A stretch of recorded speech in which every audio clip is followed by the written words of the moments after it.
எடுத்து வச்சுட்டேன். சாப்பிடுவோமா? சீடை செஞ்சுக்குவோம்ப்பா. சாப்பிட்டு செஞ்சுக்கலாம். மணி 2 ஆயிட்டு. ஆமாம், இது எல்லாமே செஞ்சுட்டேன். நீங்க இன்னும் பாக்கெட் போட்டு பெட்டி போடுறவள உங்க வேலை. இது என்ன சீடைக்கா?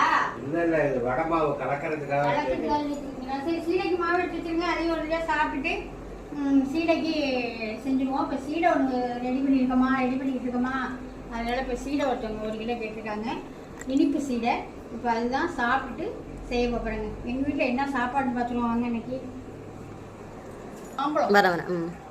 மாம்பழம் இது வந்து நாங்கள் அப்பப்போ வாங்குறது கிடையாது. நம்ம இதுக்கு வாங்குறோமா, வத்தலுக்கு வாங்குறோமா, அதில் ஒரு 10 மாங்காய் எடுத்து அரிசிக்குள்ளே போட்ட வேண்டியது. தேனா 1 2 வெட்டி சாப்பிட வேண்டியது. இப்போ நாளைக்கு மாங்காய் வருது. இது சரியாக விட்டு வந்தது இன்னையோட மாம்பழம் சார் லாஸ்ட்டு. இப்போ நாளைக்கு மாங்காய் வருது. அதில் ஒரு 10 மாங்காய் எடுத்து அரிசியில் போட்டுடலாம். அப்புறம் வந்து நம்ம வீட்டில் சுட சுட சாதம் நல்ல ஏன்னா சொர பிஞ்சு போட்டு கத்திரி பிஞ்சு போட்டு பொரிச்ச குழம்பு தாங்க வச்சுருக்கிறேன். அருமையான பொரிச்ச குழம்பு.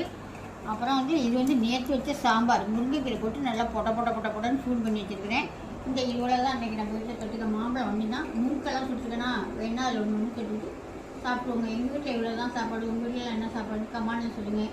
அப்புறம் மற்றபடி பலகாரங்கள் இந்த மாதிரி சீடை போட்டுருக்கோம். சீடை மசாலா ஐட்டங்கள் 10 வடம் எது வேணுமோ மேலே நம்பருக்கு வாட்ஸ்அப் பண்ணி வாங்கிக்கோங்க. பாய்.